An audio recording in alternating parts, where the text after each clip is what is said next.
Describe, and today will be a fun session to describe rather than yesterday.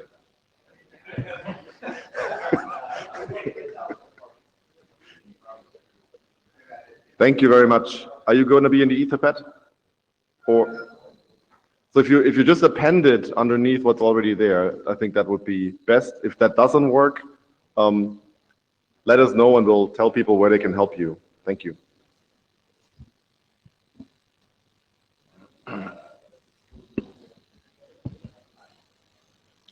Good morning. So this is Quic. How has your IETF weeks been? It seems like weeks, doesn't it?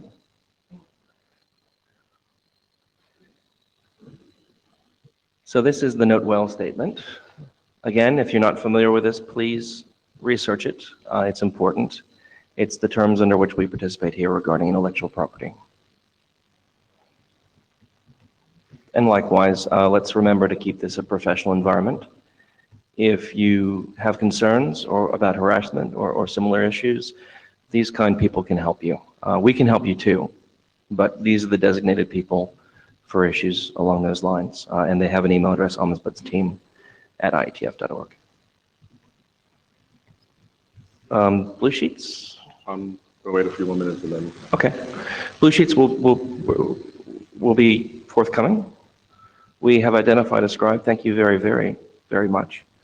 Do we have a Jabber relay? Are you going to do that again? I can do it again. Great. Agenda bash. So yesterday was so much fun.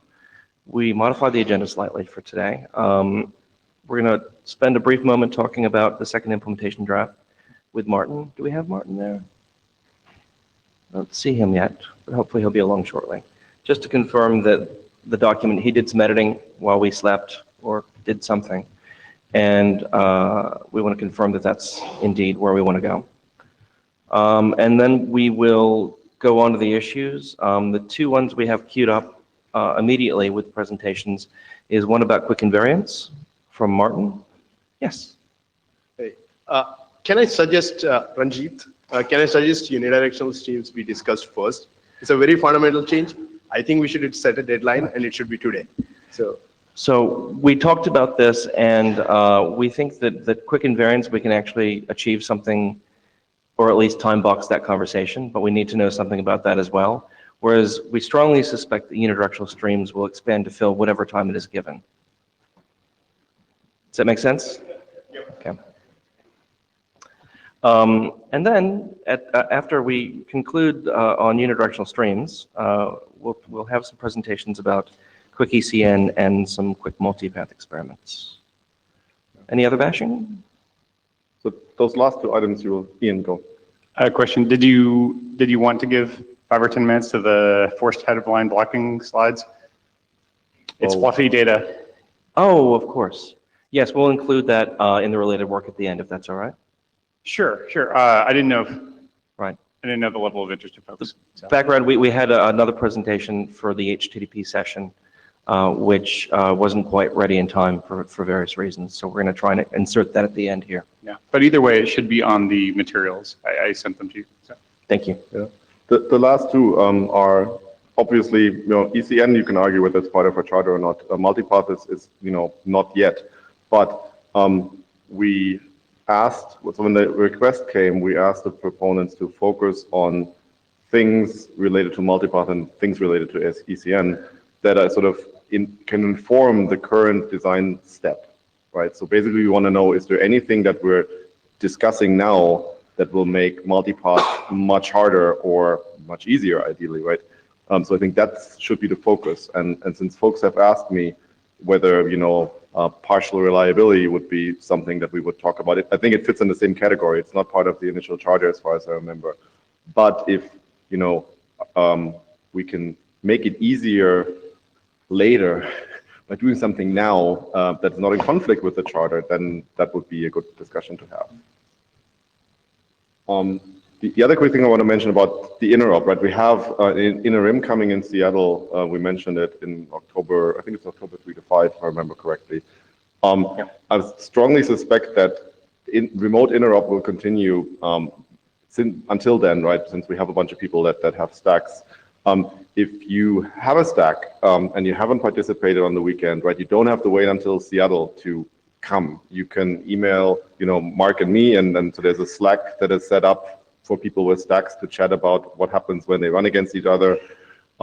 There's various scaffolding that people are proposing, like framework to run these things in sort of more structured way against each other. So if you have a stack, especially if it's a closed source stack, since I think all the ones that we currently are seeing are open source, right? Don't wait until to Seattle if you want to test. We don't need to run these things, in-house and not tell anybody. You can approach people that have stacks that are open source or otherwise and start the remote interop now. You'll be happier when you arrive in Seattle if you do that. Okay. Any other agenda bashing? Okay. So let's go on to the second implementation draft. Martin Duke. Yeah, Martin updated this for us overnight. Remote attendance is great. It is. They work while you sleep. Or not. And then they don't sleep while you work. You want to? I did. Okay, Martin, go ahead. Okay. Hello, everyone, again.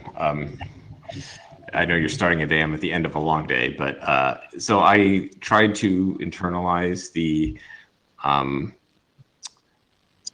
a lot of the comments from, I tried to synthesize the comments from the minutes about this. I thought there was pretty strong convergence around the first option, which is one that really mostly emphasized getting the wire image and the handshake right, and really cleaning up some of the remaining issues there to lock that down. And also, well, it doesn't, there I use that word again, not lock it down, but to at least converge closer to a final solution for this that prevents middle boxes from ossifying on the wrong sort of thing.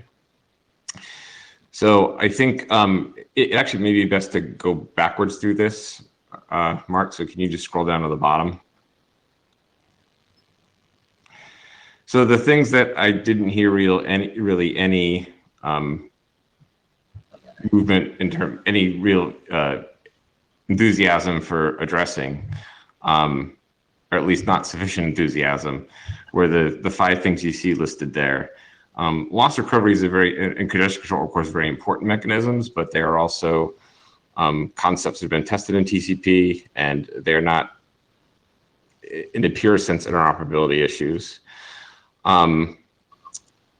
Then the next tier is things where I thought there was really mixed feedback. There was a comment about bringing in PMTU discovery. Having worked on that section a lot, I'm not really sure I follow why that's urgent. And then the other one that was very interesting was zero RTT and resumption. There was broad consensus that it was a really tough and tricky problem, and people drew opposite conclusions from that. One was that it was too tough and tricky to take on, and it could sink the second implementation. And the other conclusion was that it was really tough and tricky, and so we needed to tackle it right away. And then if you could scroll up, Mark, please. And then beyond just sort of basic stream mechanisms and so on, I thought we converged around a relatively simple application, simpler than HTTP2, so you don't have to bring in all that weight at this point. Ian did ask to have it be multi-stream, so I just sort of tweaked the spec here to say that it would be a simple echo application, maybe used at more than one stream. And then finally, there was some pushback about flow control and that we needed something that flow control is, again, sort of tricky to get right, but that we needed something to prevent people from just sending stuff out at line rate. I still think that using flow control rather than congestion control is probably going to be a little simpler for this iteration. And I am happy to just have the basic mechanism where you set pretty coarse limits on this stuff, and the real objective here is just to make sure that peers are observing those limits. So that's basically what's changed since yesterday. feel free to now shoot at that. All right, Martin Thompson. First thing, I think we should probably just can the go away aspect on this one. I don't think there's any point in doing that. We haven't really resolved the open issues on that, and I would rather just see us not implement that. It's something that's very easy to cut. So just chop that. Just chop that out. On Jabber yesterday, I suggested we do HTTP 0.9, which might actually fit reasonably well with some people's expectations of how the echo works, which is you just with a get, get X, and then you get some thing back. It doesn't really matter what it is. And then you close the stream. And then you close the stream. Yeah. I think it's the simplest possible thing. You have to like look for get that, and if you don't, you can fail and whatever else. I think that's pretty reasonable. You do string matching basically. If I get this string, I'm going to send this content. I think that would be a pretty reasonable way of doing it, and I think that's it's already spec'd. Otherwise, I think this is pretty reasonable. Let's leave the debatable stuff out, and as with the previous draft, if you implement more than what was specified in the sort of we agreed to do this, that's cool. Janai Iyengar, I agree with what Martin just said. Maybe we restrict it. We don't say HTTP 0.9, but just get, because that seems enough for us to be doing this testing. And we don't need to support all the primitives, is all I'm saying. Two thoughts. One, simple multi-streamed application. I'll note that between crypto stream and whatever stream you're sending data on, we already have 2 streams. So maybe it's already multi-streamed. So I'd be fine with not requiring multi-streamed application, because HTTP 0.9 is not multi-streamed. So if you want to make it multi-streamed, now you have to think about exactly what. So you can multiplex multiple requests, right? I think that would be pretty reasonable. Okay, fair enough. What is stateless reset? Yeah, I haven't. I think it's public reset. Public reset. I'm going to recognize Martin because I think he wants to respond to that. Yeah, sorry about that. I thought we changed the term from stateless to public reset, or reverse that from public to stateless reset, and that seems to be confusing everybody. So maybe that's an indicator. On the multi-streamed application bit, or the point about multi-streamed applications, I think this is related to a point that Ian made yesterday, which was that we can't really exercise stream versus connection flow control if we have only one stream subject to flow control, because stream 0, as I understand it, is not open to it. Great. Hi, Brian Trammell. As the person whose name is on there to volunteer to write up a non-specified thing, I think it's great if we choose a specified thing.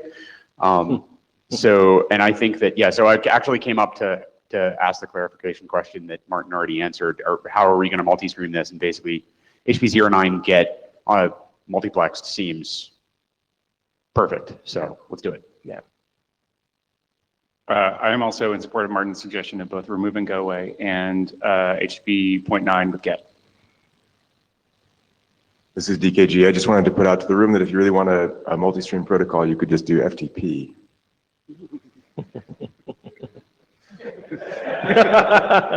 For the record, there was a boo in the room. Yeah, this seems like, Eric Scroller, this seems like a pretty reasonable list of things. I do think we should do multiplexed get, though, not just assume that crypto and everything else are parallel. All right. So, just for the record, resumption and 0TT are fairly different, and resumption's easy and 0TT is harder. And so I don't know what direction that pushes you in, but it wouldn't be hard to do resumption here, but 0TT does take more work. Okay. There's a +1 from Mike Bishop in Jabber for HTTP 0.9. Okay. So Martin, do you have enough information to do a few more tweaks and then we'll take it to the list? I certainly can. I didn't really get any yays or nays on the two debatable items, but I think we're converging on all the things we're actually going to include in this. I mean, the first set of items there. It's okay, Martin. We heard from Martin that he thinks we should drop those, and several people agreed, and several people indeed are agreeing in the room right now. Okay, great. Then, yeah, you'll see something without any uncertainty in it, and then we can iterate from there. Thanks. And thank you so much, Martin. Okay, that takes us on to quick invariance. Martin Thompson, I will queue up your presentation.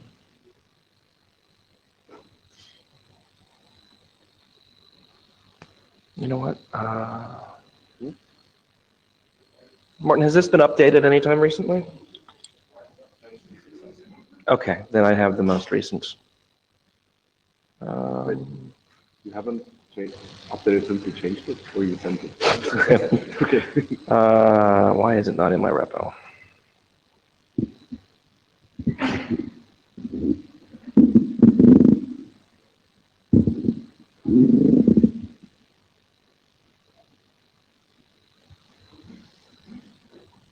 Hi, my name is Martin Thompson. It has been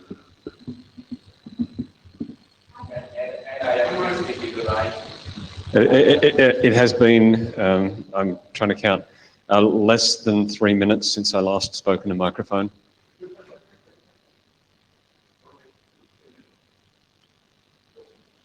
I'm just going to stand here until these guys sort this out, because we're not going anywhere without my notes, and they're on the screen. No, it's called handshake here, Martin. That's what's confusing me. Oh, yeah. yeah, because that's what I'm looking for. I don't care about the rest of the things. So part of the reason why I wanted to have this discussion here was that it was in anticipation of people actually implementing the handshake. And it seems we have at least a little bit of experience with that. So next, please. All right. So I'm talking about attacks. Before we have a handshake complete, the thesis here is that it's very easy to prevent the handshake from completing. There's any number of things that can go wrong, and any one of them can go wrong, and then you don't have a handshake and you don't have key exchange. And the question here is, what, if anything, do we want to do about this? What mechanisms do we want to build to make sure that someone can't interfere with the actual handshake completing? So there's a meta issue here. You can follow that if you like. Next slide, please.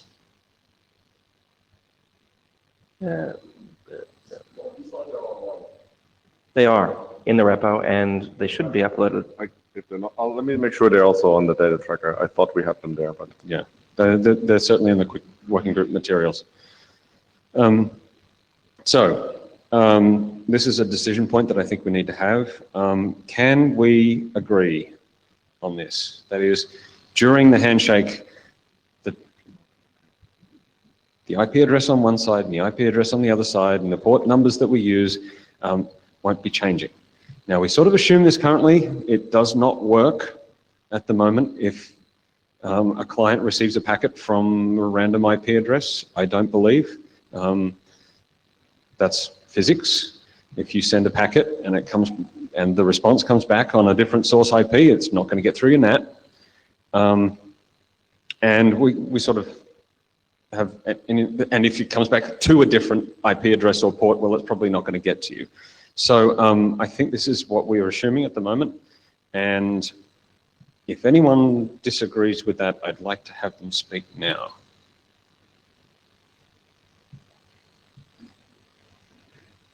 Thanks, Subodh. I can always rely on you, man.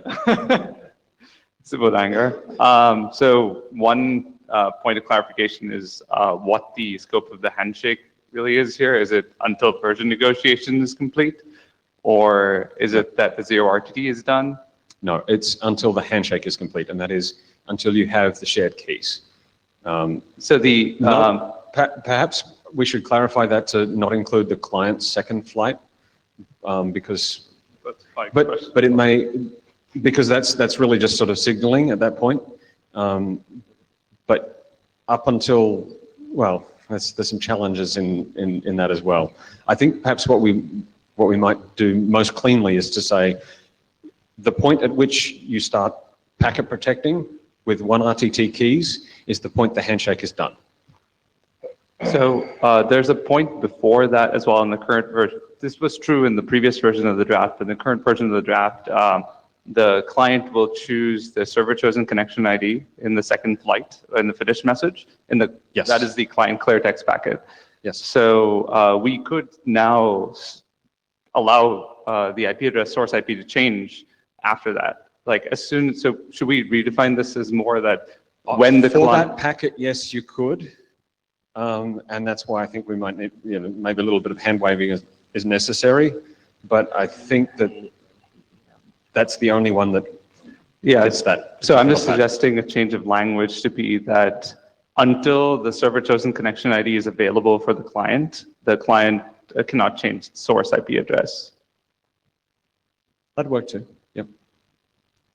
There's some other things here that I think we'll be using the handshake as complete rather than that particular one, but that's fine. I was looking to simplify a little bit, and we can make that point.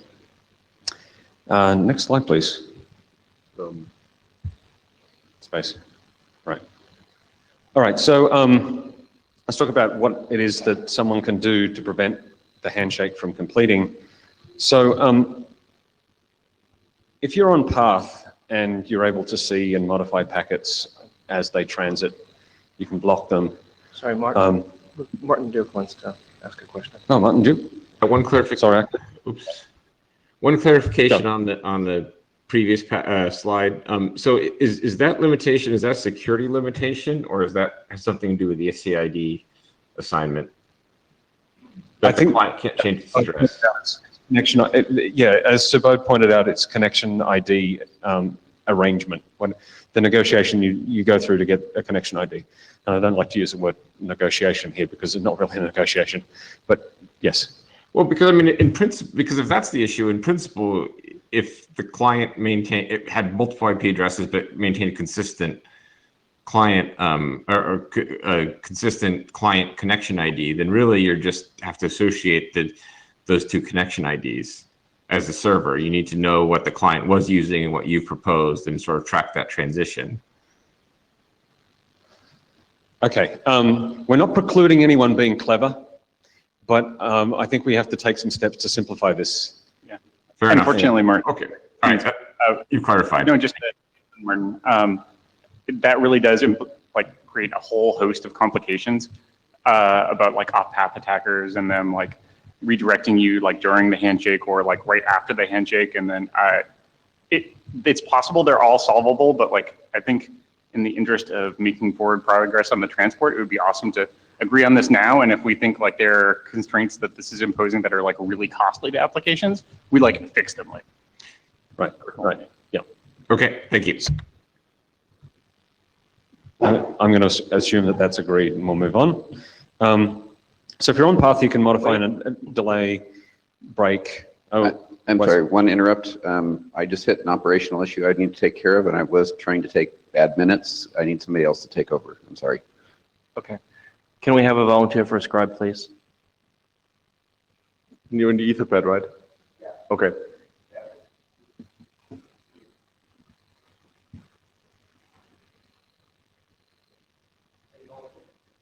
Thank you, Stuart.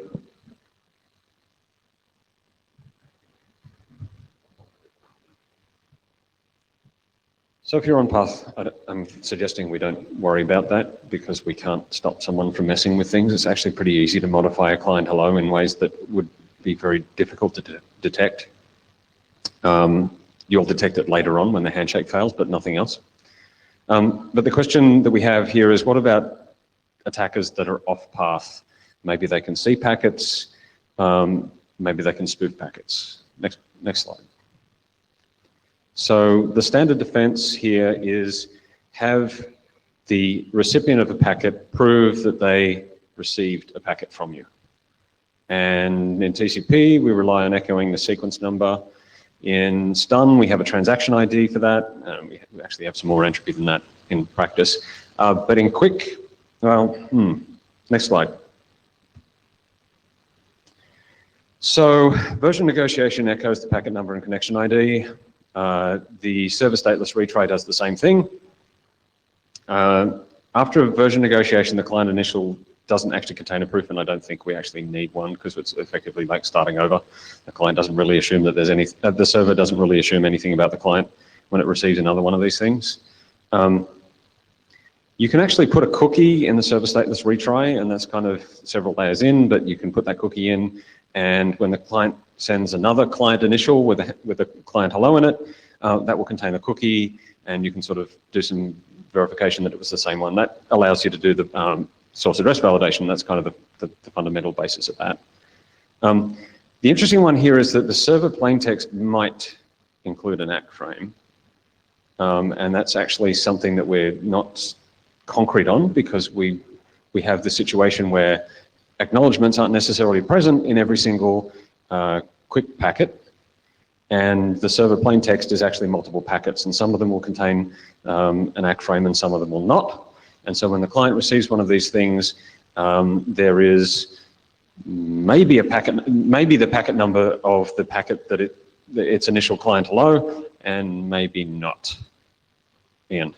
One comment about that is, though the Quic code is not perfect, doesn't do this all the time, it attempts to always include an ACK frame, I believe with the equivalent of the server plaintext. And the reason is to, as much as possible, not rely on the crypto state machine to poke into the transport state machine and say, well, I've gone forward secure, so like nuke all this crap. Like it's really nice to actually have the transport layer as, I mean, otherwise you have to do a bunch of optimizations. It's still valid, but like it's really nice to actually, if you can require that, it's great, I guess I'm saying. And yes, we could require that, and then the 0 goes away and we have the 31. Don't sit down, Nin. No, don't sit down. So, I mean, one thing which we should discuss for the future is exactly the point you just raised, namely, I send a client initial and I get the server hello. Should I just assume that implicitly acts the client initial? Becker, can you speak into the mic, please? Sorry. Should I assume that just implicitly acts the client initial, or should I continue to retransfer the client initial even though I have like definitive proof that it's been received? That is a good question, and I'm hoping the answer to that might be clear after Martin finishes his presentation. But I fear the answer is not. I would prefer the answer is no, but if we, like, I'm pretty sure we do that in Quic today just because I'm pretty sure we do that in Google Quic today just because it's, the server plaintext typically includes an ACK frame and occasionally does not, and mumble, like, we basically want to clean crap up and like move forward. But it's not ideal. We don't really like it. Christian Wiedemer from testing state machines like that in prototypes. Things get much easier if we do mandate that the server plaintext acknowledges the previous packets. That is true, and we can certainly make that requirement. So the other thing to observe here is that the client plaintext, in addition to also probably maybe including an ACK, although there's some text in there that sort of suggests that maybe you want to defer that till you can authenticate it. It contains TLS ciphertext, and you can actually use that to implicitly, the server can use that to verify that this is actually part of the same handshake that they were continuing. That crosses the layers again, and this is another point. So next slide, please. Yeah. This whole on-path, off-path attack thing is something that I consider to be a responsibility of the transport, and it's getting handed off in various ways, and it's inconsistent and not very clear. So next slide. So here's, I think, the options that we have. If anyone wants to come up with a different one, we can discuss that here. I want to spend a little bit of time discussing the relative merits of these. Mikkel on GitHub proposed at various points the idea that we have separate connection IDs for peers, and we essentially have two connection IDs, one controlled by one end, one controlled by the other end, and you actually echo them in both directions. That, in addition to providing additional identification, you would have the ability then to use those for this sort of on-path, off-path verification. Christian. Christian Wiedemer. The practical threat that I'm really concerned about is the man on the side. Right. And on the man on the side case, we have to assume that the man on the side have seen the content of the client hello. So the only actual security that we can get is that if we do involve a key.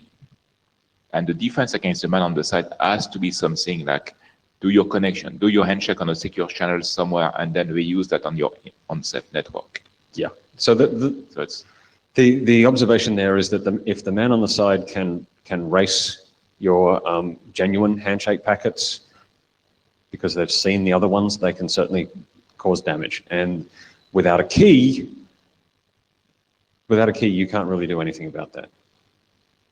I think Ecker's suggestion seems totally reasonable. I, as said on the issues, kind of want to change the hash again anyway, because now I'm super concerned about ossification of our handshake.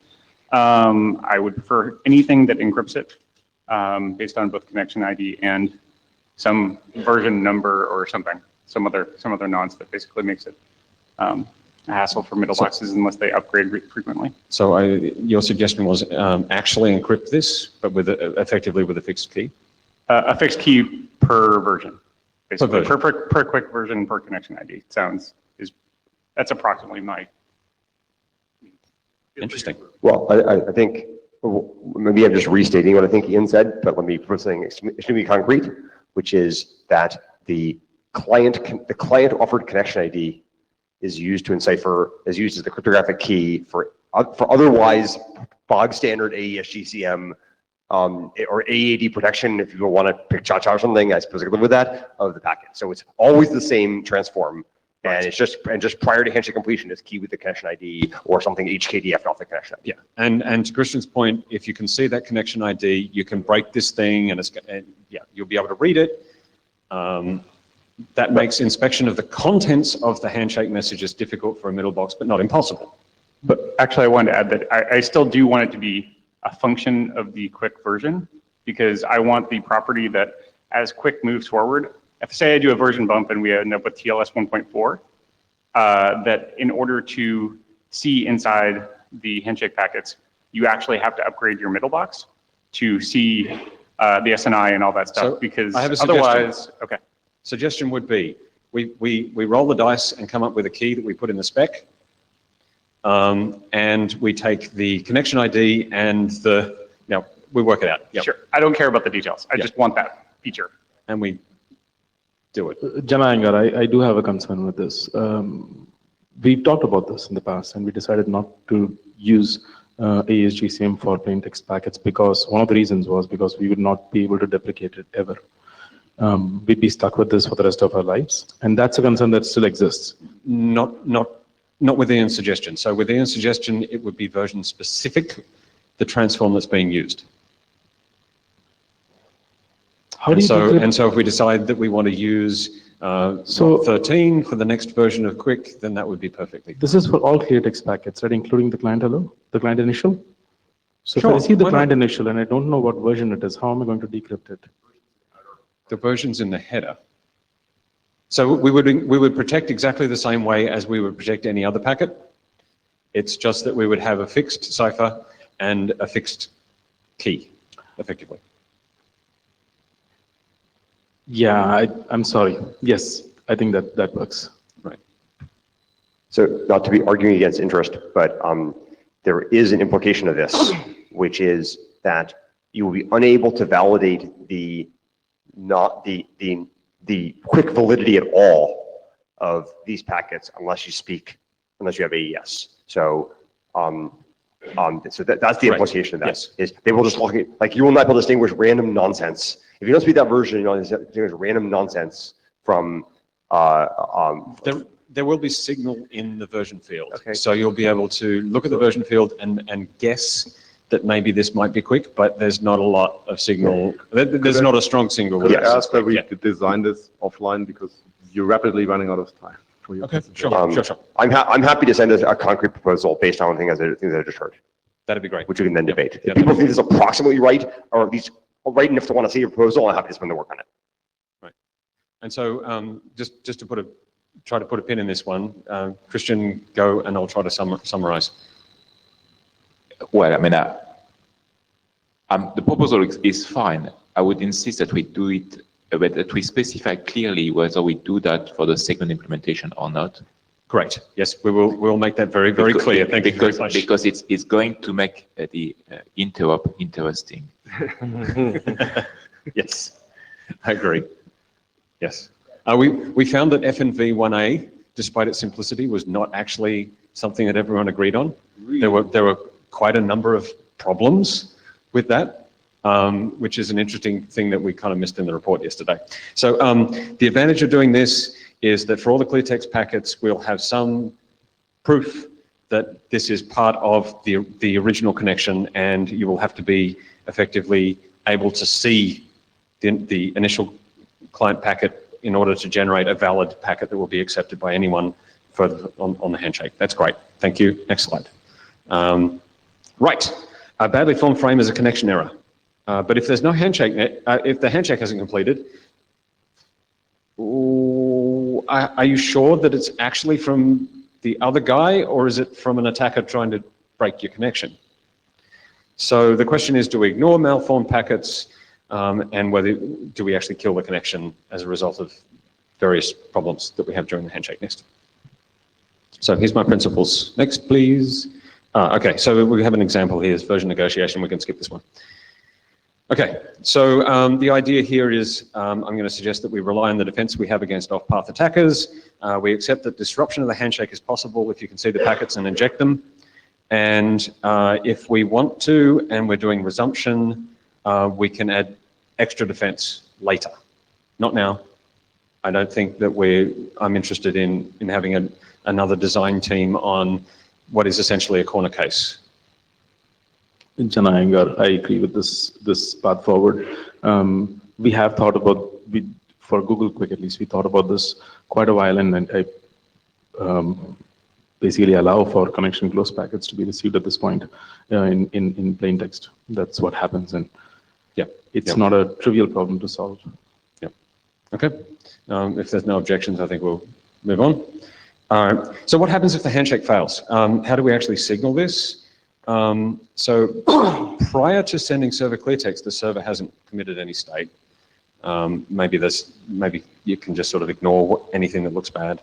And prior to the client receiving that, the client doesn't know if the server has committed any state. So think about those things when we go on to the next slide. And we mandate currently virtually all of these things for error cases. So in some cases, we send a version negotiation packet. Sometimes we ignore things. Sometimes we drop the connection silently. For instance, if it's particular client initial packets, we basically treat them as internet chaff and ignore them. Sometimes we send a connection close in the clear, or we could, but the draft prohibits it. And it also mandates that we send TLS alerts, but we don't really say where. So there's a bunch of things that we need to clean up in this respect. Next slide, please. Reference next. So there's a bunch of things that can go wrong before the handshake completes. I think this is not exhaustive, but it's pretty close to what we have. And I want to go through this list and apply a set of principles rather than go through each one of them and make a decision. So next slide. So here's my proposed set of principles for which we'll go through this. I want agreement on these principles so that Jana and I can go back and actually apply those principles. So my rules are, if it looks like it's going to move your state forward, and it does, we're good. If it's redundant because it looks like a retransmission of something, so it's a version negotiation that contains the version that you picked, just drop it, move on, that's fine. Maybe you can fire some spurious retransmit machinery if you want to keep tracking these things, whatever. Just basically the draft will require that you just ignore it. Clarification question. When you say use connection close if you can, are you actually talking about using that in clear text now? Yes, that's what I'm talking about. So if it contains an error, if it looks good, but it's broken in some way, send a connection close, give up. In the clear, doesn't matter. And if it's a TLS error and it's generated an alert, shove that in a stream frame and shuffle it across, because that's useful information for the other side and they can diagnose that. Subodh. So by redundant, you mean the packet number has been sent again? Like you got Yeah, it's not going to be the same packet number, but it's going to be the same content. So if you receive the stream frame for data that you've already got, it's just a retransmission, right? So if you receive a second client hello, as people discovered in the hackathon, people were retransmitting client hellos before the server hello arrived, even on localhost. I don't know how that actually managed to happen, but this happens. You receive 2 client hellos. If you've processed the first one and sent out the response, just ignore the second one. That's fine. Right. I'm wondering more of, this is the packet layer or this is a stream layer. That seems like more of a stream layer question, right? Like versus a This is an expression of principles, because it operates at all those levels. Version negotiation is one of these examples. Yes, so yeah, that's what I got up to say, Jana Iyengar, that yeah, this applies across the board, because version negotiation is one of those things which we currently actually ignore, and that falls under that principle. And the stateless retry is another one that also falls into that category. You send 2 client initials, you get back 2 stateless retries, just one of them use and the other one throw away. So just to make sure I understand these principles, I wish to attempt to apply them in one case. Say I receive a second apparent client initial that contains different contents or is longer or shorter than the first client initial. I simply ignore that? Sure. So longer is actually quite interesting. Shorter is less interesting. Yeah, so that's an interesting one. Because that's apparently data on stream 0 that is extending, you know what I mean? Yes. Jana Iyengar, I think at the moment we actually require exactly 1 client initial. So I suspect, I'm not sure, but it probably would be a protocol. You rebuild a client initial, and if someone's got a bug in their code where they're actually rebuilding the client initial. That's what you mean. Okay. Then you might end up with two different ones. Well, the duplicate client initial is also a signature of a man-on-the-side attack. That is the point that I think we need to consider in this case. So I would say that maybe, yeah, you don't know if you receive 2 of those messages, and the same goes for the server plain text. You don't know whether what you receive is a spoof by a bad guy or a duplicate or some hiccup of the client. So going back to previous, at a minimum, you want to have some kind of logging that these things are happening, right, and et cetera, et cetera. But in terms of principles, I think the rule here would be, particularly for Eka's case, where there are different lengths and different contents, if you can detect that, fail, would be the application of the principle there. But I wouldn't insist that people detect that. I mean, the retransmitted client hello should have the same stream 0 data. Might have a different packet number. Different packet number, yes. Exactly. So that case you can actually distinguish, which is the, but the other cases when somebody regenerates the client hello erroneously, then it looks like an attack signature. Well, Lars, what will happen in the case you cited? You receive 2 frames that purport to send data at the beginning of stream 0 with different lengths. And so if you just apply the current mechanism, like what the case that Eka was mentioning, you receive a first client hello that has 100 bytes and a second one that has 110 bytes. The standard behavior is to put another 10 byte at the end of stream 0. I agree. What I'm saying is the case we had during the interrupt is a retransmitted client hello that basically had the exact same stream 0 data as the first one. And that's a valid retransmit, and that Yes. should be safe to ignore, because the stream 0 data is exactly what you've gotten before. We have a principle already for this one. The current draft talks about the possibility that you can receive different values for a given byte on a stream. And it says that you may, if you like, detect this thing and treat it as a connection error. Yes. And if the length of a client hello changes, that's a change in the byte that there's a length field in there that will be changing the stream data. If the second strictly extends the first, if there's no bytes, but the it duplicated cannot. Okay, it cannot. And be valid at the same time. Well, yes and no. So bear in mind, the client hello is just in a stream frame. So I receive a client initial with a stream frame that is longer, that is a properly formatted client hello, plus say a properly unformatted, TLS record for client finished, right? Just garbage at the end. Right. I mean, so I think that there are two principles one can imagine applying here. One principle is just drive the state machine forward using the nominal like reassembly principles you'd ordinarily apply. And in this case, as Christian says, either it's a senior on the side or you're talking to Mink, it doesn't matter which one, but you end up with two copies and you just, and if they are screwy in this way, you end up with that extra data being prepended to the server finished and to the client finished, and the connection eventually fails.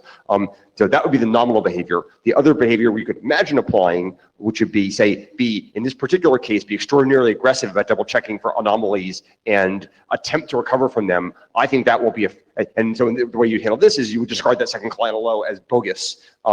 Special rule for a special rule for say client initial. I think it's probably not worth doing.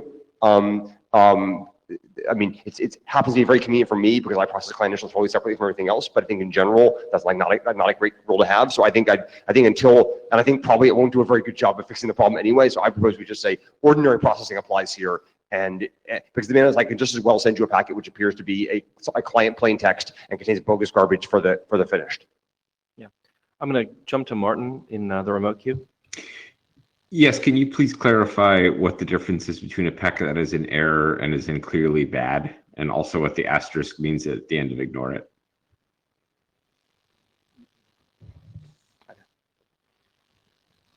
So I think we closed that one, the client initial. Sorry, clarify which one?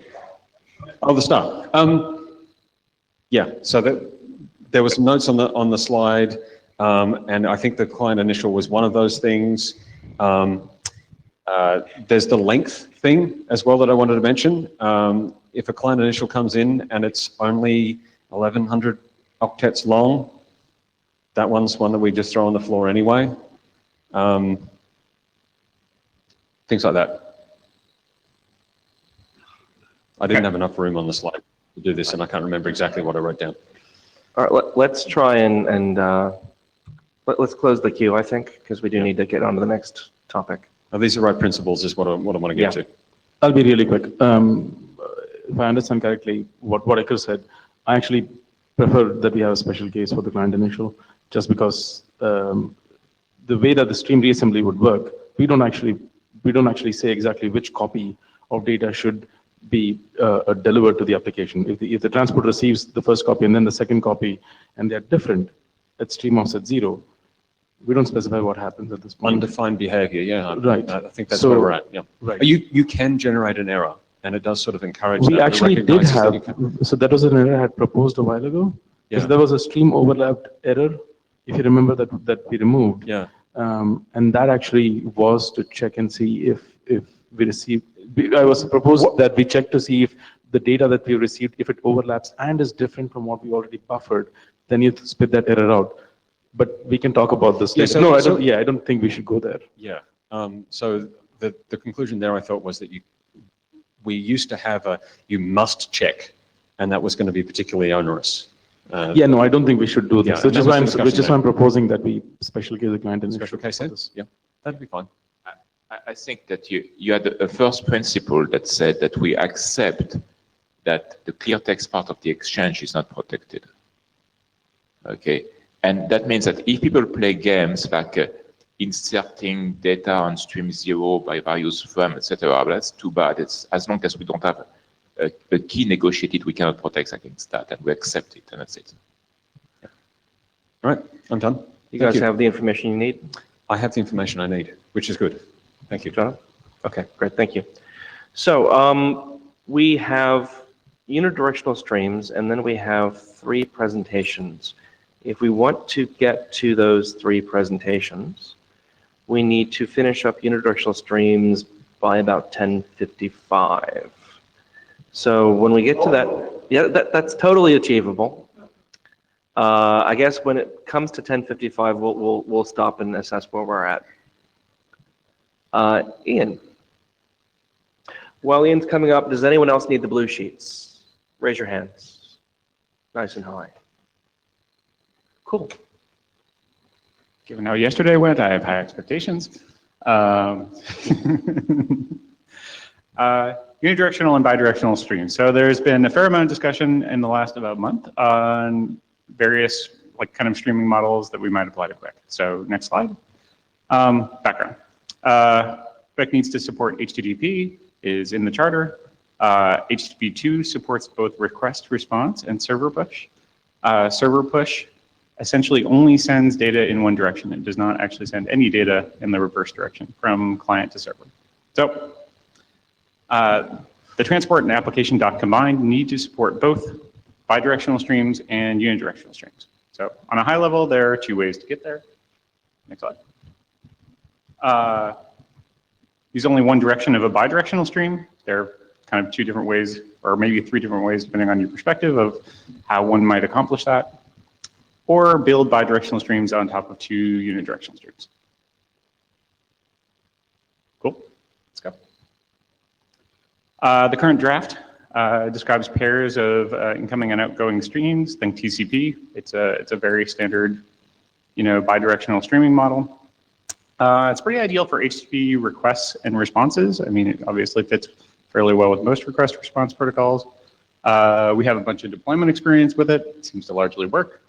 The cons right now requires sending an unnecessary stream frame with a fin for server push. At least in the context of HTTP, that's kind of the main con. So. Yeah, Martin Thompson. There were a couple of bugs that I went through in the presentation in Paris. Okay. You put issues down there, but then you didn't add any issues, so I didn't know what they. I dropped the ball on that one. I'm sorry. I had to look them up, and we've got like 7,000 of them. So okay, yeah. That's fair. I noticed that they were there, and I was wondering. I was like, oh, I wonder if he's going to add these, but no. Okay. So apparently there are some open issues. I do not know what they are. Next. Bidirectional. So this is actually what Google Quic does today, apparently. I didn't know this before this whole discussion came up. And we do bidirectional streams, but instead of bothering to send the fin, we just close it. We're just like, I know how server push works from the application layer. I'm just going to like shut this half down. This is ideal for HTTP. It works really well. Like you don't require any unnecessary state management. It requires a potential layer violation.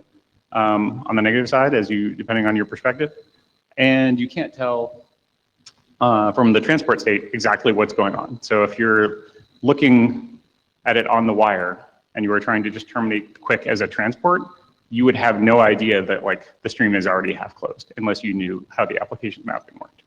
But I mean, this does work fine, but it's a little bit unseemly. Next slide. So this is a proposal to allow you to open streams half closed. Adds a bit in the stream frame to indicate this is going to be a half closed stream. It saves you sending an unnecessary fin for server push. It's a relatively small change to the existing draft. Uses a bit in the type byte on the negative side. Adds some transport complexity, particularly around implicitly open streams. It's possible this requires an extra state just to explicitly deal with that. And we don't have any actual deployment experience with this, as is true of the next 2 as well.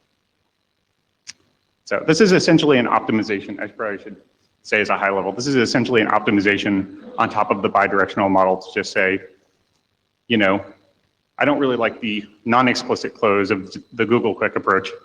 And I also don't really want to deal with sending an extra like fin bit in the stream frame. Just a clarification point, Chana Iyengar.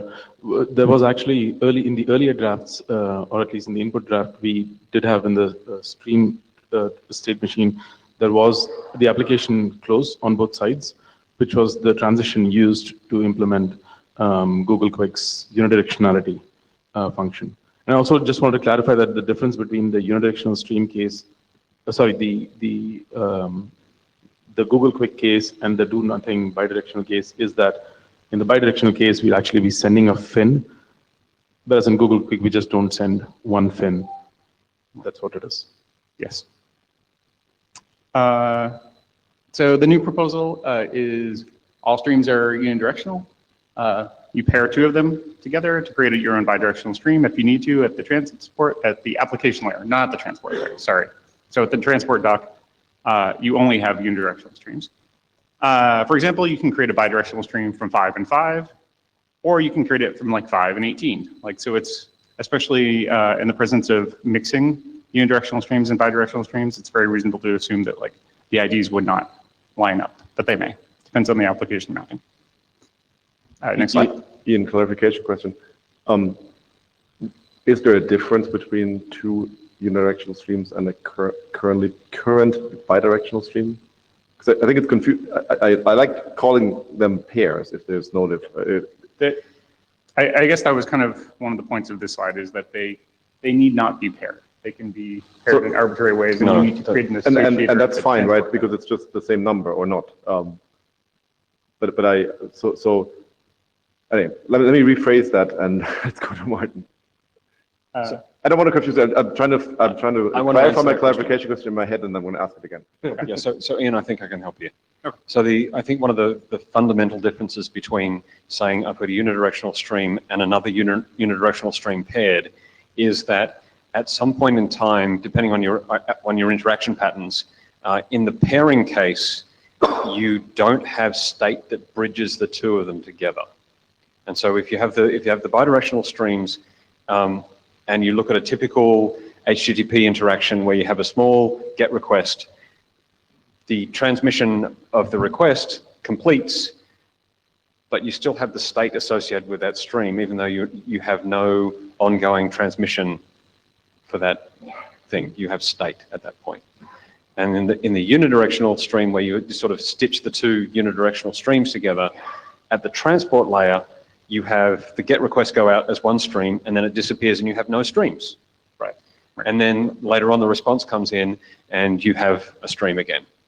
And so there's nothing at the transport layer that bridges the state between those two things. Yes. Yes. Yeah. Modulo loss. Modulo loss and overlapping and all those sorts of other things that we do, right? There's a lot of cases where a request comes in and the response is going out at the same time, and it's all down to whether or not your perspective on things as to whether or not those things are concurrent or not. But the transport doesn't. Yeah. So the key thing here is it's in the transport dock, there are only unidirectional streams. And if you want bidirectional streams or any other pairing options, which may be more complex, such as the original HTTP2 mapping, you need to build that at the application layer. That's the key idea. Right? Yeah, that maybe the right way to summarize this is a BYOB. Is it BYOM? Bring your own bidirectional. That's a nice BYO bidirectionality, yeah. Okay. Next slide. Okay, let's keep moving. Okay. So this simplifies the transport dock, definitely simplifies server push, makes the HTTP mapping document more complex. Each application needs to implement request response mapping if it needs that. And there's kind of a weird quirk around max stream limits where you can potentially get in a case you can send a request and not get a response. I mean, it's up to the application implementation to like make sure that doesn't happen, but it's a possibility. It's kind of a weird edge case. Yeah. So Martin Thompson, it's also unclear as to whether it's actually a con. As in, that's a fair point. Right. So it might just be that we're cool with this and we wanted to send all these pushes and you were sending me requests. Okay. Yeah. Right. So that's it's a little bit odd, but that's I think the only observation you can really make. That's fair. It's certainly odd, but you're right. It may or may not be a con. I only have like one more slide. Do you want me to get through them? Can we let him? Sure. Thanks. Okay. Next. Oh, no, wait. Just a clarification question on the previous slide. It's in the repo. It is actually. Can't upload it. Do you want me to swap out? Is it important? Yeah, Martin would like you to swap out. Okay, hold on a second then. Go, Jana. I have a clarification question on the previous slide. You said there's no it says there's no deployment experience. My understanding at the moment is there's no implementation experience. Is that incorrect? Yeah, so I probably should have said implementation or deployment. I don't think any of the last three have implementation or Yeah, so there is no deployment experience in Quic, obviously, because we virtually have no deployment experience with like any of this stuff. You guys have the second one that Ian presented. You certainly have some experience with that one for sure. The observation was that there are other protocols that do this. And the question is whether or not you consider that to be deployment experience. I believe that Chat Roulette runs on one of them. Okay. If I was not, I think I asked about this in the past, and I was not aware of like which ones actually used it, because I was hoping to take a look and see what it looked like. But yeah. My understanding is that that's the underlying protocol model that Chat Roulette runs on. It's a very quirky example. Not that that's something that's particularly like, yeah, maybe apropos of nothing, but yes. That's right. No. Because they're almost, I mean, they're close enough. I believe that's what it was. So Christian said it. Oh, it was a test application. Yes. Yes. So Martin added testing another something. Is more unidirectional streams are more generic, which is, I think that's reasonable. Applications can define their own mapping. They both can and must. So like it's a pro and a con, but like if you want a super optimized mapping, then I think it's reasonable to think that like you might be able to do some things more easily with this. Although I mean I guess you could only use 1/2 of a bidirectional stream, but as stated earlier, like the more you abuse that, the more it kind of becomes a little bit like ugly. So yes, unidirectional plus a binding layer. This didn't get as much discussion on the list, so I'm a little concerned that some people didn't end up reading the PR in detail. But this was an idea of, we're going to take unidirectional streams, but add a binding layer back to the transport document. This is partially motivated by the fact that, a lot of people, including myself, were unhappy about bidirectional streams being moved out of the transport document because I was concerned that everyone would just like re-implement them. So this adds a very functional binding layer back into the transport document on top of unidirectional streams. So the transport document allows more things than certainly unidirectional streams would, and even bidirectional streams do alone, including many-to-one is the most like obvious example. It's kind of less general. I don't know. I mean, I guess you can also just use unidirectional, so I'm not sure if it's certainly more complex than either of the first two options. It's sort of like, we want all the options. It allows many-to-one, which is con as well. And of course, there's no deployment experience. The other thing I wanted to note about it is that it does this with 1 byte and 1 number at the beginning of the stream. So it sort of like shoves the framing in the first few bytes of the stream offset 0, which is a pro and a con. So the nice part is all this configuration stuff is set up at the beginning of the stream. One major con is if you start receiving data out of order, you have no idea if it's like a unidirectional stream or a bidirectional stream or like a multi-directional stream or like what. You basically just have to buffer it and like deal with it later. Yeah. So Martin Thompson, I think the details of the pull request are probably only there as illustrative. There's a bunch of things in that pull request that I think go a little bit further than I would. I think that it could be very simple, but that one's gone a little bit further than may be ideal. And as you observe, that particular bug, whether you consider that a bug, to the extent that you consider it a bug, don't consider that to be a problem that's inherent to the proposal. We could put a reflective stream ID in every single stream frame if we wanted to, or I don't necessarily think we need to, but I don't think we need to. I was pointing out that there's a quirk. And one of the advantages of the bidirectional stream thing is that every packet that you receive, every frame that you receive, you know which one it belongs to when you receive it. Super obvious. Yeah, cool. Next slide. My last slide. Sorry, this is DKG. Just to clarify, I may have misunderstood the pull request here, but I believe it actually allows many-to-many, not just many-to-one. You might be. I think you're right. So I mean, John and Martin, you're distracting folks. I think you're right. Yeah, so I think that's significantly more complex and confusing, and it makes me, that makes me nervous. Yes, it is definitely yes, it's fairly complex. But thank you for noting that. It does allow many to many, correct, Martin? It's easy enough to pull as much of that out as we need. Just there were 4 bits. Might as well define it if we think we might use it. Yeah, that was one of the features that I really, really didn't want, Mike. So it's like many to many is we like can undefine them. my wee brain exploded when I saw that. But oh well. All right, last slide. Things to think about. Server push is rare, at least in my experience. It's well less than 1% of responses. Maybe people have different experiences, but it's like at this point the optimization is just like not really a critical optimization for HTTP. Sticking with the current draft is an option. If we can't reach a clear direction forward on anything else, it does work. As I said before, only plain bidirectional streams actually have implementation and deployment, so it's possible this is something to revisit when people have more running code. And finally, Quartz, which is Quic, WebRTC over Quic, not Quic over WebRTC, thank God, uses streams in a unidirectional way pretty abusively, and the link is on there for the code, but it should provide us with actual real deployment experience in the relatively near future of an application that uses a lot of unidirectional streams. So, Okay. anyway. Thank you, Ian.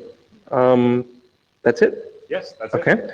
So we've got 20 minutes, unless we want to start eating into our presentations, to figure this out. From my standpoint, and I think from our standpoint, we've talked about this a few times. And in those discussions, we've kind of said that we need to make this decision relatively soon if it's going to happen. The longer we wait to do this, the harder it is going to be for people to rip it out of their code. They're going to build abstractions and build APIs and build applications based upon the current approach or whatever approach we take. So there's a certain amount of pressure on us to figure this out. The only other thing I'll say is that we're seeing a couple times on the list and here it being inserted, we have deployment experience with one thing, we don't have a deployment experience with another thing. All I would say to that is, in a sense, that's true, in that we have deployment experience with TCP, and I think that's what we're modeling a lot of what the current approach on. The deployment experience of Quic is something that the whole working group doesn't have. One or two members of it have. So don't personally, and this is not really with a chair hat on, but personally, I don't rely on that completely. We need experience as a group to make decisions, not just from one or two implementers. Yeah. But I do see the TCP as a precedent there. That is something we can. So let's figure it out. Christian Wittemann, I'm going to speak there on this idea of having a mapping layer inside the transport, and I have a good reason to not want to do it. The good reason is the analysis of what it takes to do DNS push, which is a subscribe notify kind of model.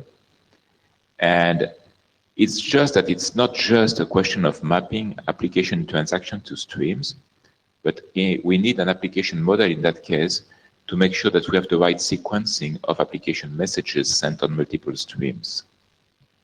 I mean, there are like partial order enforcement and things like that. And if we add, I could map that to either a bidirectional model or a unidirectional model, but I would rather not have to fight with a predefined mapping at the transport layer.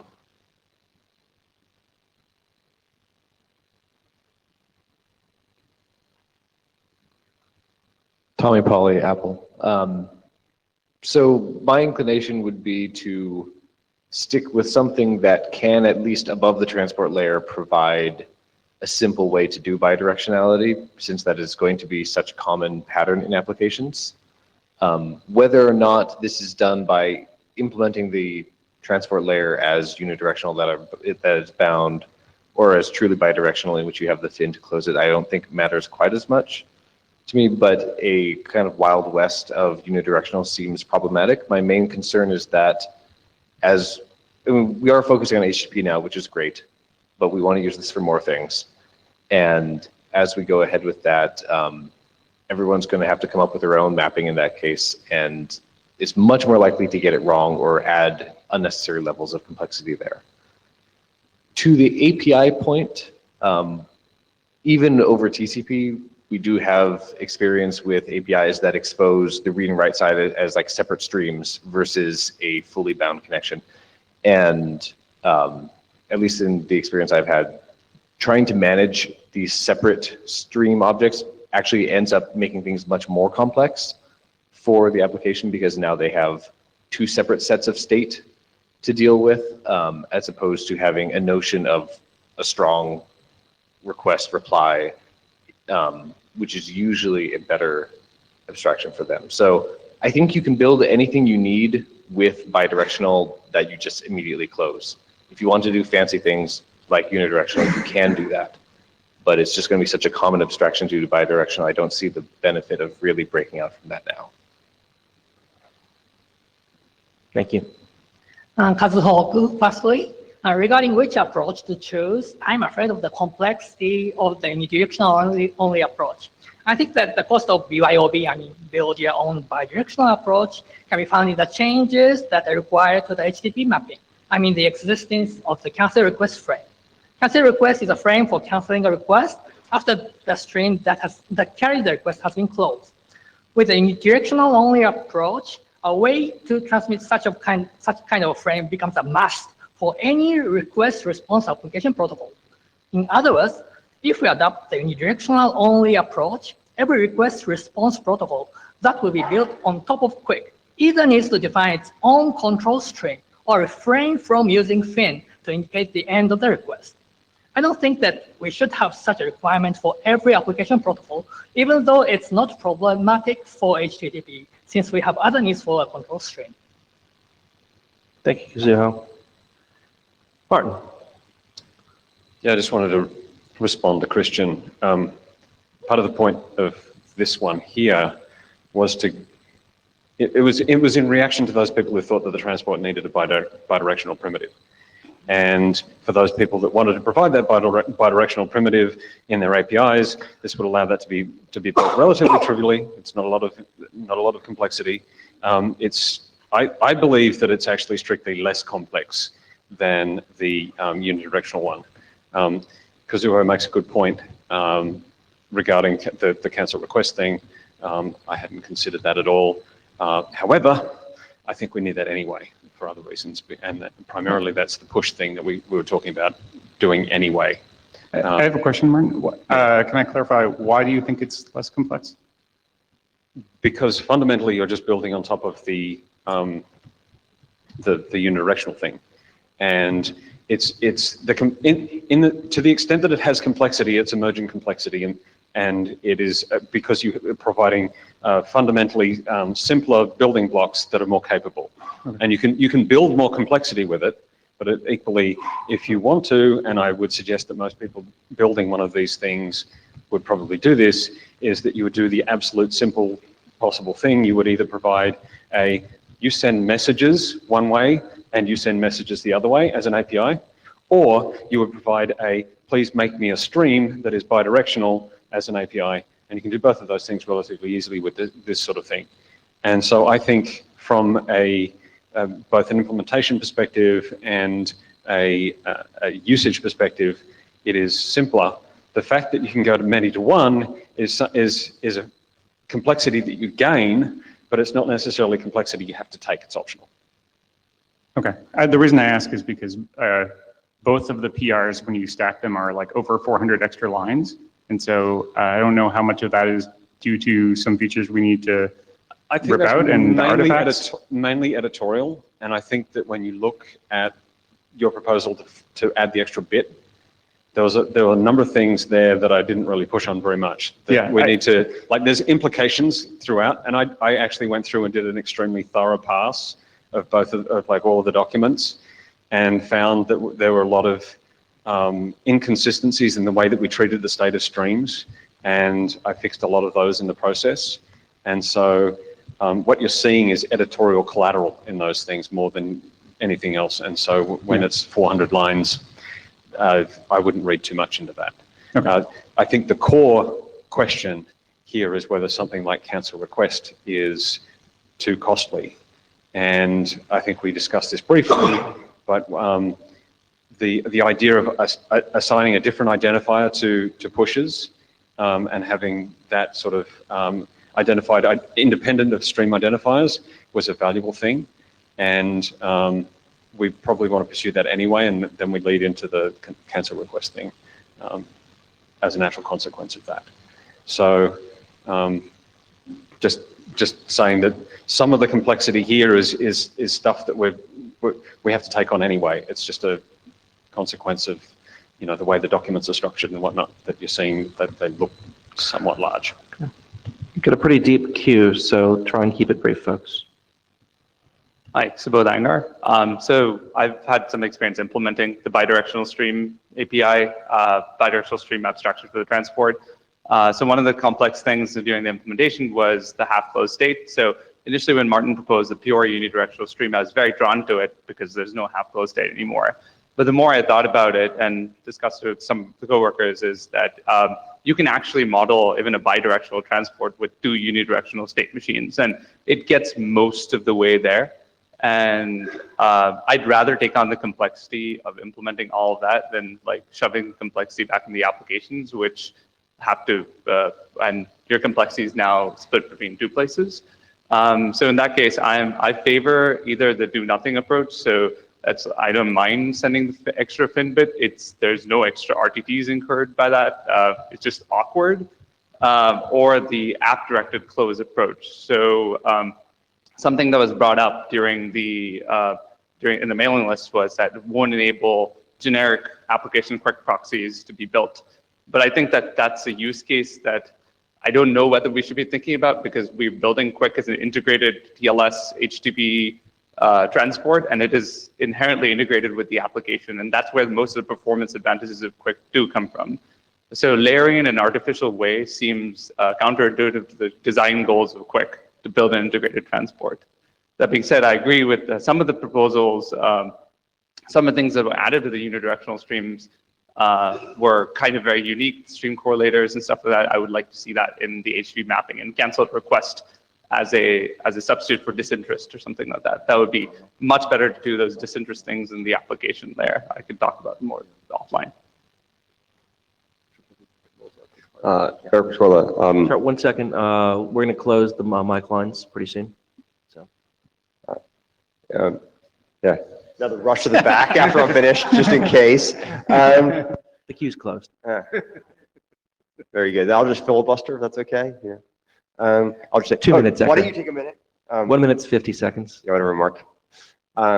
Try to kick me off. So first, let us not use mass of change set as a proxy for complexity, lest people be inclined to produce change sets which are incentivized to produce change sets which are far less complete than necessary in an attempt to make their thing appear less complex. You know, the half-close thing is a total disaster everywhere we have to do it. So like Subodh, I was initially extremely drawn to unidirectional only, which completely eliminates the complexity of having to mess around with that crap. Unfortunately, I think it is the case that applications are going to desire some kind of thing, and so either we're going to need a protocol or we need a convention, and a conventions sort of look a lot like a protocol. So with that, I think that, but that said, I think it's pretty clear unidirectional is the more fundamental design primitive rather than bidirectional. So I think on balance, we should be providing a layer that builds, bidirectional on top of unidirectional. I'm pretty unmoved by the deployment experience argument in this case. This is a programming concept. It's not one that is a matter of having huge amounts of scale. And certainly we have plenty of experience with trying to map unidirectional on top of bidirectional, and that is a mess. So, I can understand people saying, well, I'd like to see an implementation of this. I think that's not a reasonable request. But I don't think that like we have to have, 5 years deployment experience is like a plausible argument for this change. Okay, but I should have clarified that none of the last three options have either implementations or deployment experience. I agree with that, and I think it wouldn't be unreasonable to say that we'd like to defer this decision until we have implementation experience. I don't think it's reasonable by the way to say, because we don't have implementation experience, we should decide one way. Hi, Brian Trammell. Let me add to the chorus of people saying I intended to come up here to say unidirectional is all you get at the beginning, and I'm actually kind of convinced that we need to do something where you have primitive unidirectional underneath and something bidirectional on top to keep applications from having to do it themselves. It seems like sort of the way to go. So yeah, I agree with I completely disagree with this framing, because I think that if we basically say that Quic is just for HTTP2, then we are likely to make reasoning a little bit further down here that's going to be hard to pull ourselves back out of. I would point out that we do have some experience with hacking unidirectional protocols on top of bidirectional streams anyway. IPFix is a very good example of this. It was designed for UDP, unidirectional only, and then it went to the ISG and they said congestion control, and then we're like, oh, we're transport people, we have no idea what that is. And you basically, Nothing. No. Please continue. Right. It's Friday. Shit, there went my train of thought.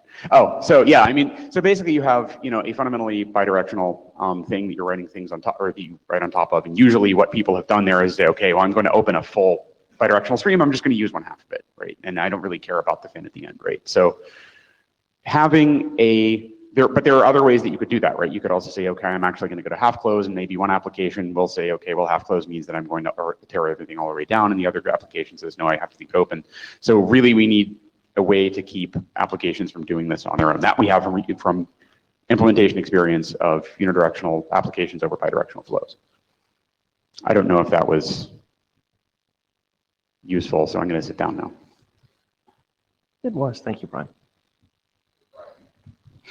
Jana Iyengar, just a couple of quick thoughts. One, I did want to say that there's, in the unidirectional stream PR, there is actually one idea which I like quite a bit. The correlator for push streams is actually quite a neat idea, and I would like to see that separated as a PR and not just like bundled with all of this. But I think that's a really cool idea that we should use no matter which way we go.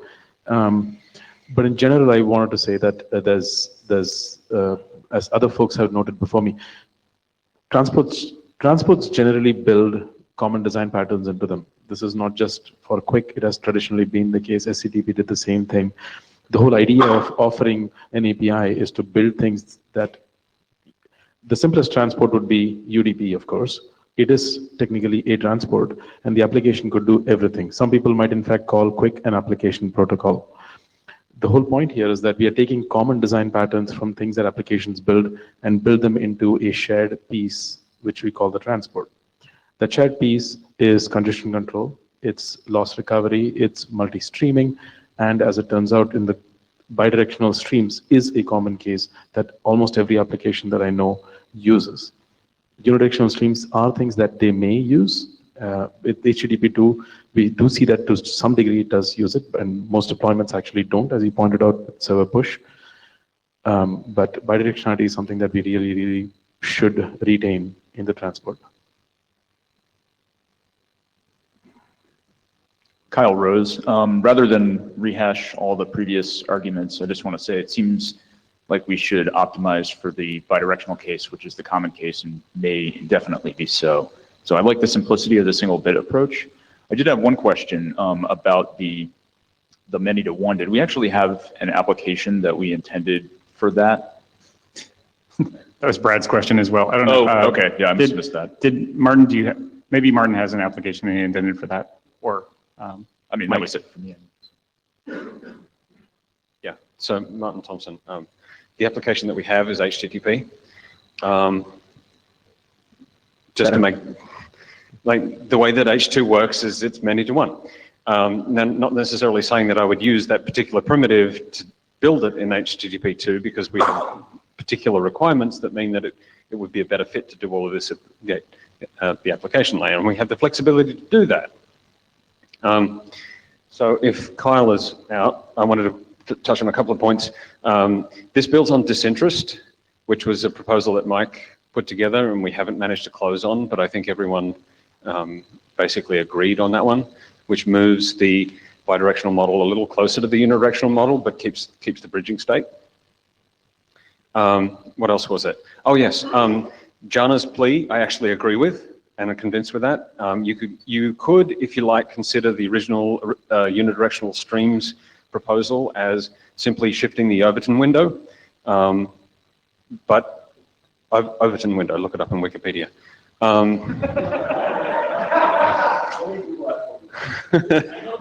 I'll explain later. I've been convinced by the arguments about the transport needing to provide this common set of functionality. I'll point out that we did bump something off the presentation where Jana will be arguing for removing a common capability from the transport because the transport simply cannot actually reasonably understand the application semantics. So in summation, I think I would rather build up rather than build up then down, and I prefer the binding layer one.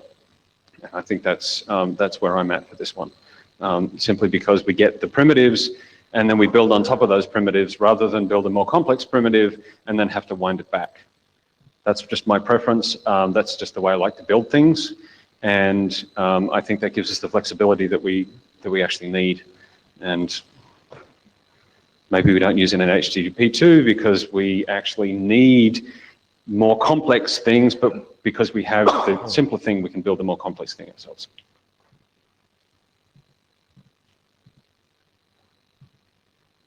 Kyle, you can, if you want to. I have anything to say other than if we go with the layered approach where you start with unidirectional and build bidirectional on top of that, it's almost like you're building two separate state machines. Yeah. And I don't know, I like the simplicity of having the one state machine. The overhead of sending a single bit along with the type saying, you know, just ignore the other direction seems, I don't know, it seems simpler to me. So, it seems. We did as a close the non-implementer. queues. All right, thanks, Kyle. So we're eating into our presentation time officially now. I think, can we, does anyone want to advocate for any of the other, and I apologize if you already did and I missed it, the other unidirectional proposals, or can we consider this the unidirectional proposal on the table right now? Is that a fair assumption? The binding layer one, yes. Sorry? It is a binding layer. Is it inaccurate?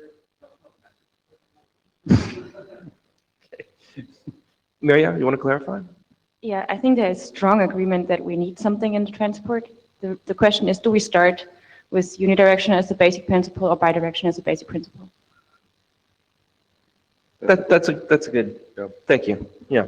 That might actually be something we can hum or show of hands on. I think so, hum, yeah. So how should we compose this?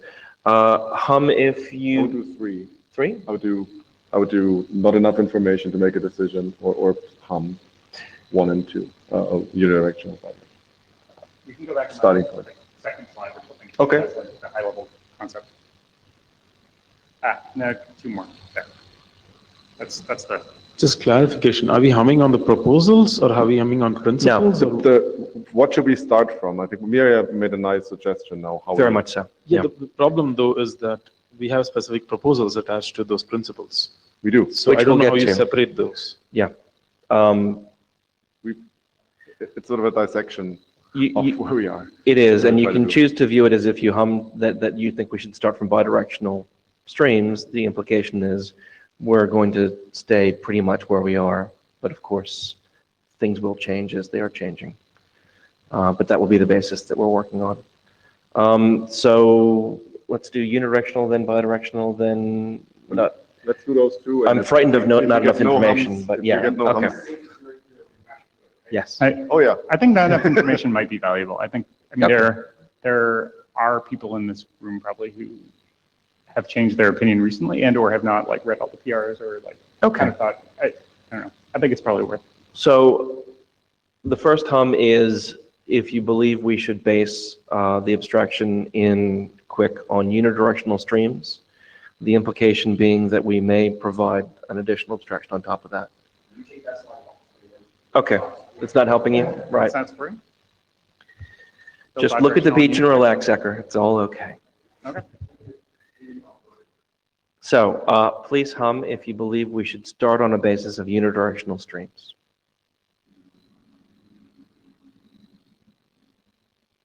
And Mike Bishop in Jabber is also humming non-anonymously. Healthy hum. Yeah, pretty good. Please hum if you believe we should start from a basis of bidirectional streams. Oh, that is very close. Close, perhaps a slight, stronger, but slight bias towards bidirectional. slight. Hum if you don't know, or you need more information or time to think. All right. Okay.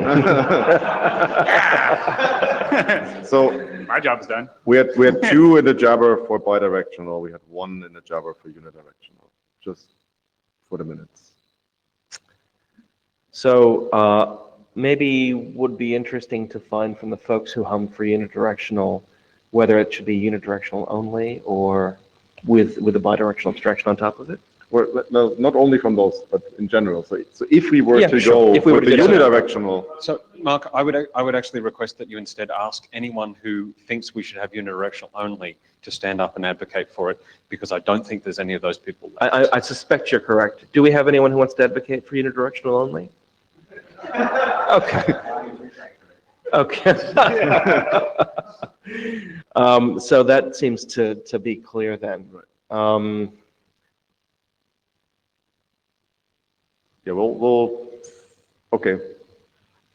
I also want to make sure that it's clear that the bidirectional stream support one means that it's bidirectionality with the potential for unidirectional support with either a bit or with application layer logic.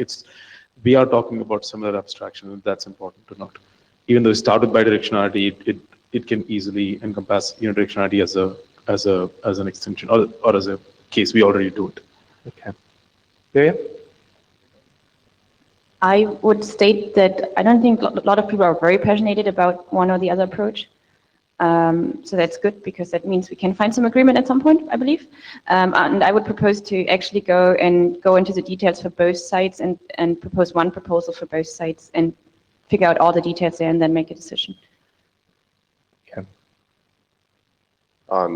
So I did hear one of the complaints about any of the unidirectional stream proposals was that no one had tried to do it. So I'm at least willing to try doing an implementation in Mink by Seattle, so that either I'll be able to report that I was wrong, I'm an idiot, and it sucks, or I'll be able to show that that can be done, and people can take a look and see what they think themselves.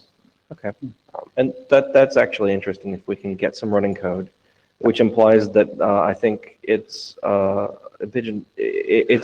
the proponents to come up with a proposal, get an implementation together, get some running code, and then report back. I think that's a reasonable thing to say. I mean, Martin, I don't know. Is it reasonable to have that code be kind of similar to your existing bidirectional implementation, like in the same code base or something? So Yeah. One could code review it. Yeah. Okay, cool. I'd have to. Yeah, no, I was gonna rewrite it in Rust. I mean, I was agreeing. Okay, that's great. So that sounds like next steps. I mean, I guess I don't have a fully fleshed out bidirectional thing yet either, but I have enough to do. I have enough to do this HTTP 09 thing, so that's probably what we need. So if you want to do, I don't know, do it as a branch and I'll figure something out. Okay. I meant on the spec. I'm looking at for the spec part as well as the code.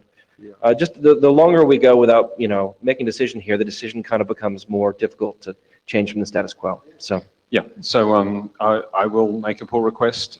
Conveniently, I have a unidirectional stream pull request that I can build on, following the principle of unidirectionality first, and I think that'll be pretty straightforward. Okay.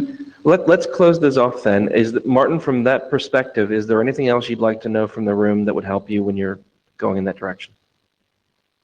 So one thing that I was considering doing was pulling out the push ID thing that was in there.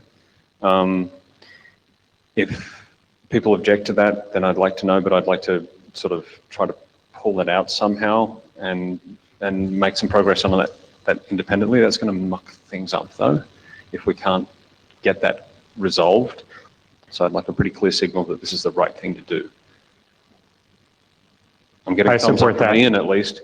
If anyone doesn't want that, then please speak now, because it's going to make it a whole lot more difficult with parallel changes for push IDs and rebasing and all that sort of other mess to get this to work. So just making that clear. Oh, and the other thing is I want disinterest. Can we please have disinterest?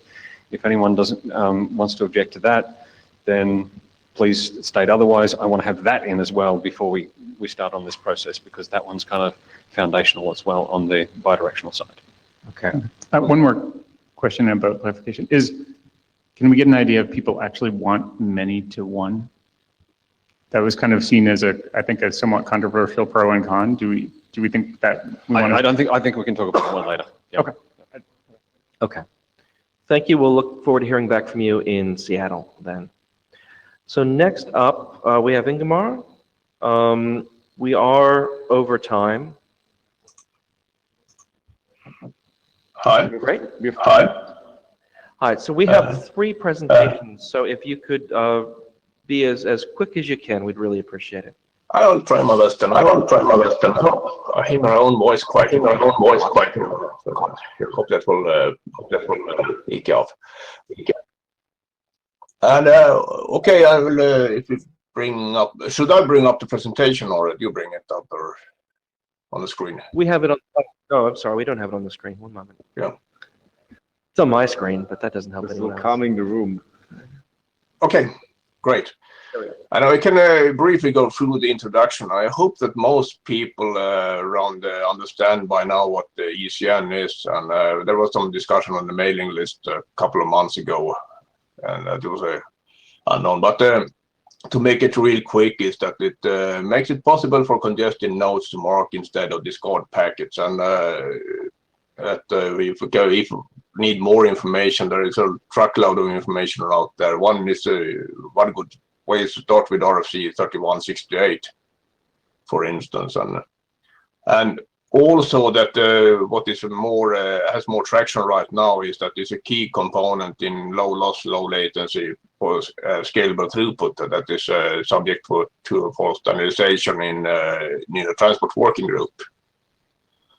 And the objective is to get ECN support in Quic already from the beginning, and the part is to implement necessary support for ECN that involves negotiation or capability exchange and the feedback part for it. And this is a draft that is written, but it's not quite natural that this will be a working group item, because much of the parts will likely end up in separate, for instance, the other loss recovery and the protocol drafts that are already existing. And we have had some email exchange in limited circle, and people who have been involved in this are listed below. Can I take the next slide, please? And the outline of the draft is the Quic specific part is the ECN negotiation or capability sensing, and at least for now, it's sort of suggested to be performed after connection setup, but that can be subject to change, and probably something that needs to be discussed in the working group. Can you do it already at connection setup? And then there is a description of the ECN feedback that now goes into ACK frames.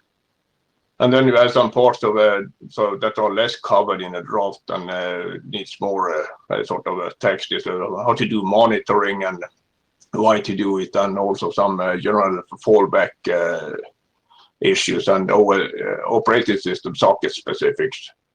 There are sort of a more implementation specific parts. It's OS socket specifics. Okay, next one. And then here we have this negotiation capability sensing, and for now it takes place after connection setup. And the rationale right now is to avoid that ECN failures delay the connection setup. And it's no matter how unlikely it is. And also, for instance, it's Apple work that has been done and to look at how sensitive it is to run ECN negotiation for TCP, and it seems like there are no major issues with ECN having the ECN bits set today. And also there is some work one can rely on for this as regards to our direction for this is the general ECN work that is in TCPM working group. But anyway, so to implement as a two-octet ECN negotiation frame, and for now, both peers send the ECN negotiation frame, and they echo them back. And from that exchange, you can sort of determine if you can run ECN in one or both directions, and there's some combination there, but that needs to be clarified. The IP header bits are currently set to 1.1, but it could be for when the ECN negotiation frames are transmitted. The question is, should it be ECT0 or ECT1? That is sort of that could be more reasonable to have them set to ECT1 or 0. Okay, we can take the next slide.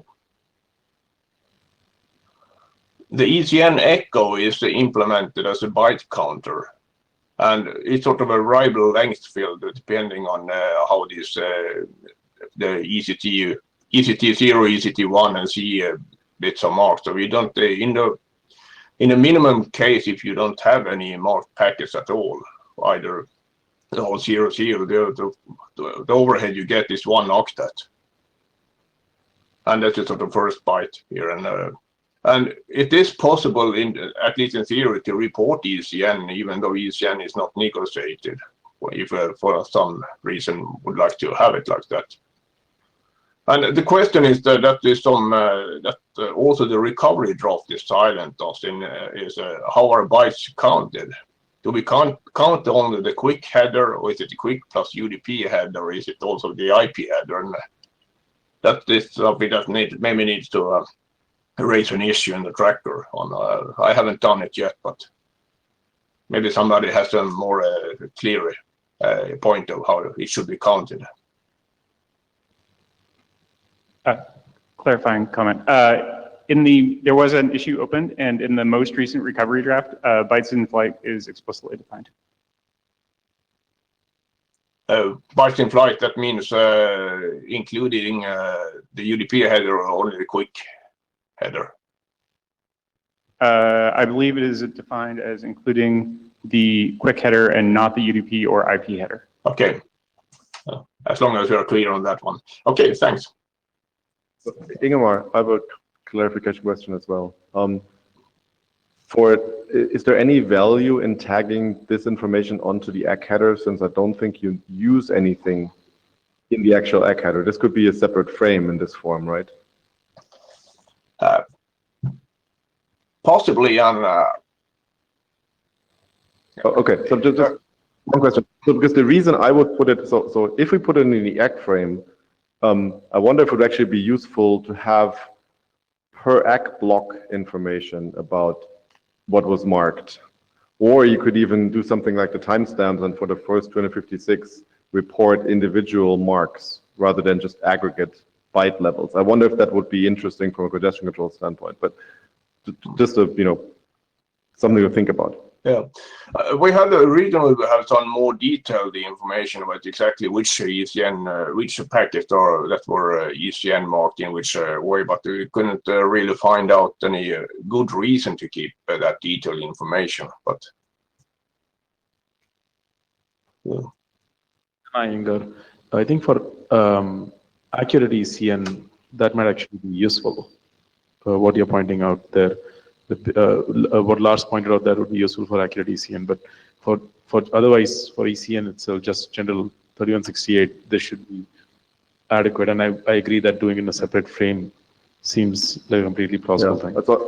I guess my better comment is, if we want to put this into the ACK frame, it would be useful to put as much information as possible into the encoding rather than just reporting aggregates, right? because they can go into a different frame type. Especially if we can encode it in a very lightweight way that doesn't make the ACK frame much longer. Yeah, I agree with that. Let's continue.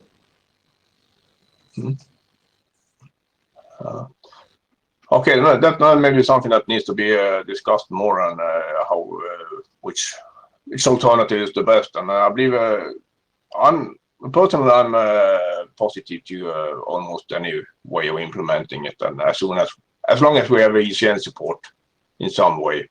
So it's not okay. We can take the next slide. I don't believe there is much. Okay, sort of other. You have this monitoring, and it can be useful for indication of parts that do not implement ECN support correctly. And I believe we always see sort of real life issues that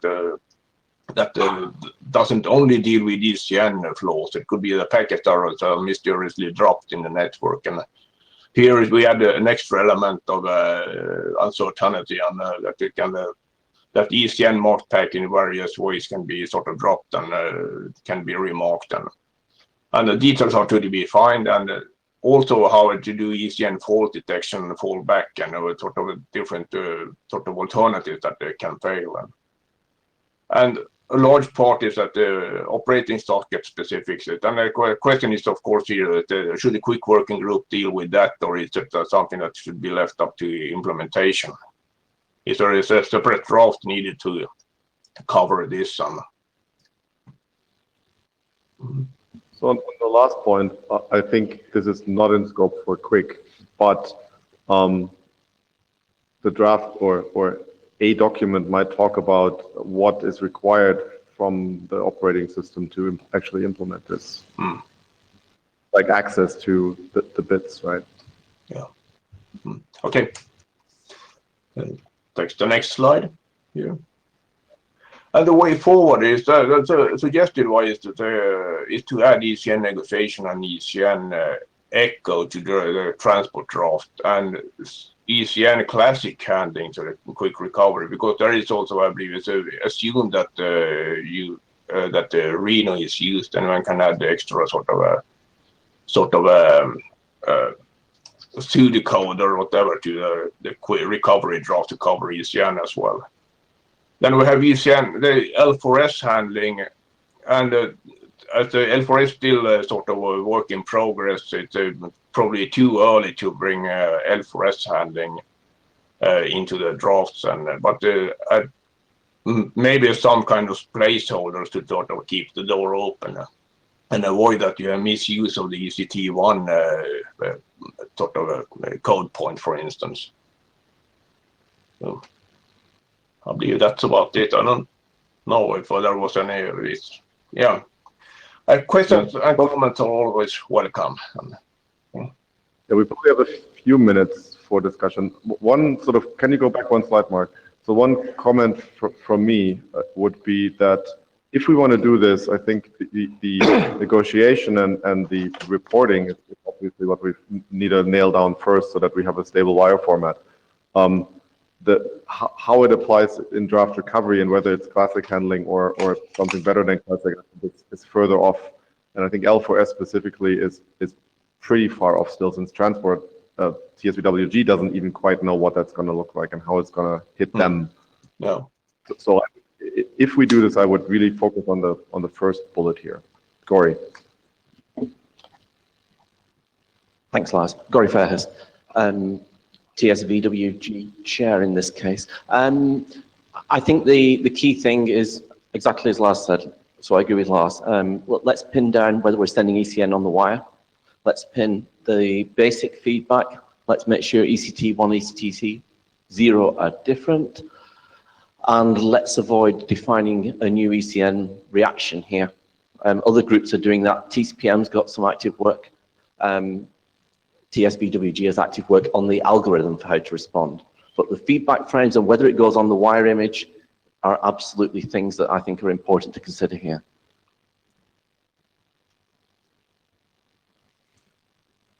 Stuart Cheshire, Apple.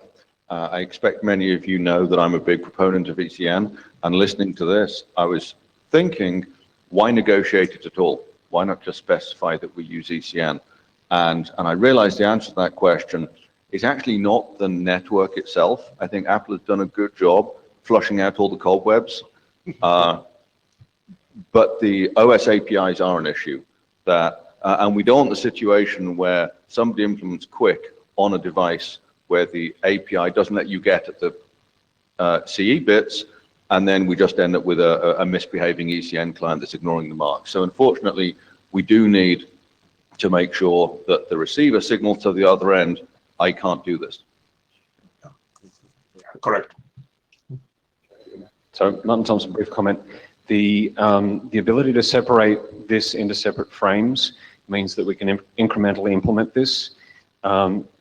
Though I do see Lars' point about the integration with the timing and whatever else.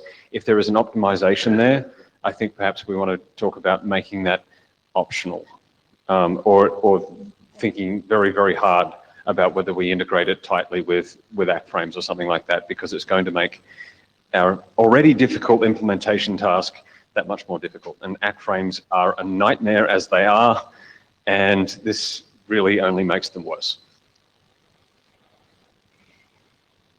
Jana Iyengar, I disagree. I think that but actually maybe not. Maybe I, no. I think that if it can be done, if it can be compressed into the ACK frame, it'd be much better, because going into the future, we are TCPM, TSVWG, they're all looking at proposals that actually look at more detailed ECN information. This is what I meant by accurate ECN.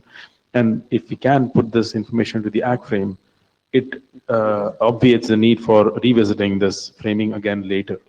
So I think it's useful to be able to do that. I do have a question about the current state of affairs. Do you know which, Ingemar, do you know which operating systems currently support the API to expose CE bits up into user space and allow for the application to write into, yeah.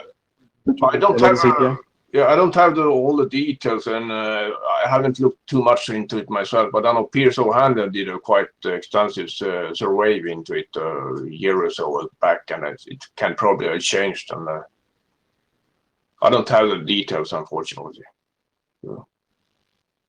That might be useful to actually document in the draft. We have 8 minutes left. Yeah, we have to cut the queue now. So, quick interject, we're not going to get to any of the other presentations related work. Very sorry, but I think this is, we want to let this run because we might want to take a hum at the end whether we want to see PRs for this first part. I agree with John, or maybe disagree. More seriously, I think I would really rather see this in a separate frame. As Martin said, the ACK frame is already like hideously overcomplicated. The other thing is, in the service of some notion of layering, one might imagine running Quic over networks which don't have IP and don't have ECN, and like saying this is an integral part of like the system just seems like goofy in terms of layering.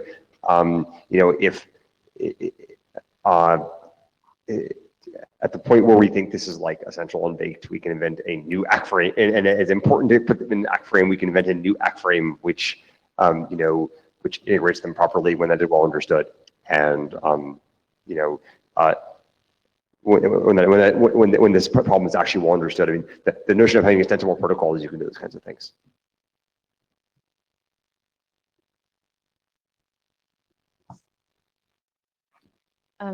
So I think in both cases, no matter if you have it in the ACK frame or in a separate frame, you can find a way to cover the case where you don't have ECN support and you have like no overhead. Like you could even find two ACK frames, one without and one with ECN.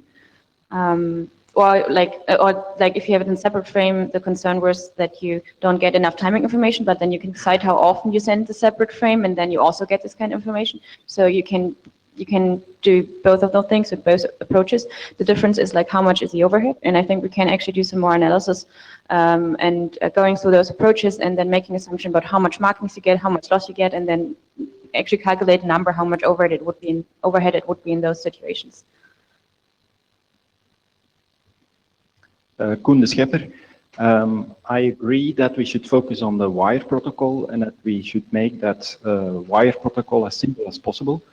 And the focus is on echoing what the application can see as the receiving packets in the IP header and echo that state to the sender. So if that is fixed, we can build the dynamics around it in the sender only. And so this protocol should be as simple as possible to implement by the receiver. It should take as less as header room in the ACK frame. And well, in that case, it should also be mandatory, I think, on every ACK probably. So it's probably best to fit it inside the ACK frame and not spend another header or room in an extra separate header. Okay? Okay. Thank you. So my suggestion would be that we do a quick hum, and the hum would basically be to understand whether we should devote working group time to ECN going forward or not, right? And not doesn't mean we don't ever do ECN, it means we revisit it at a later pace, at a later time. And devoting time towards it doesn't mean it's a sure thing. No, devoting time means that we talk more about it now. Gory. Clarification question. Are we talking about just including the possibility of supporting it and not necessarily going in the algorithms, or are we talking about the two together? So I think, so personally, I think if we do this, the most important thing is understanding whether the integration of the signaling information with the ACK frame is required for efficiency, or whether it can be efficiently done in a separate frame type. If it can be efficiently done in a separate frame type, that is nice because it decouples the two, right? If they need to be coupled together, because otherwise you would duplicate a lot of information that's already in the ACK frame, right? That would, make implementations much more complex. But so I don't know if it's required, right? If we do this, I think this would be what I would like to see analyzed first, right? Whether there's efficiency reasons for having the ECN information in the ACK frame. I hope the answer is no, but I don't know, right? So but that's actually step two. Step one is, does the working group actually think that ECN is something that we need to begin devoting time to going forward? I think starting. I got an answer to my clarification question. Okay. Thank you. Is this a clarification question? Okay. Okay. Because we're almost out of time. Right. So let's do this hum. If you believe that the working group should start to devote some time to ECN starting tomorrow, please hum. All right. If you believe this is not necessary at this time, please hum. Okay, I would summarize this as pretty strong consensus for devoting time to ECN going forward. Martin. Strong interest in it. Yeah. Consensus is a Yeah, special consensus word. is a strong word. Yeah, Martin Thompson, I'd encourage those people who hummed against to take this to the list. It seemed like there was try to one or two articulate strong the concerns. Yeah. Maybe, obviously, we're going to spend a little bit of time beating on this to get it into shape so that we integrate it into the draft. So I'm not concerned about that. But we need to understand those concerns before we sink a whole lot of effort into that integration so that we can deal with that. So Yeah. that's fine. And I don't think this is something that is blocking our other discussions or that we should divert resources from. I think that's the safe I would assumption. give sort of the ECN proponents maybe some homework assignment specifically to think about the two different options, right? One, having ECN in Quic in a way that is its own frame types. And if there's some significant disadvantages to that approach, to discuss them and come up with an alternative that would be significantly better by, for example, integrating information with the ACK frame. But I think personally, I would really prefer if we could, we have frame types, let's use them, right? So, Janayanga, just a quick note that something that's important, I think, here is the ability to actually use this in real implementations right now. As it stands, most operating systems do not offer an API that can be used to actually do ECN. So we can choose to spend time on this right now, but bear in mind that it's going to be hard to actually use this in the real world at the moment. Agreed. Which means that interoperability testing will suffer. I didn't catch that acoustically. Which means that interop testing will suffer. Interop testing will suffer. Corey, you get the last word. Yeah. Cool. Gory first. And the first thing to decide actually is whether we want ECN in the framework. And that's going to inform that, whether the wiring should allow setting those bits on the wire, whether it's possible. And yeah, okay, I'm not going to talk because I realize it's time to leave. All right, thank you all very much. We will see some of you in Seattle. Yes. And many more of you in Singapore, I suspect. And if we don't have the registration doodle live yet, it'll be live soon, and we'll send an email to the. It is live. We'll send a reminder. So start registering for Seattle if you plan on coming, because I'm sure Martin Duke would like to have some accurate numbers soon for how much coffee he needs to buy. It's not a doodle. It's a Google form. Oh, okay. Right. Yeah. Thank you, Ingemar. Thank you. Thank you, Ingemar.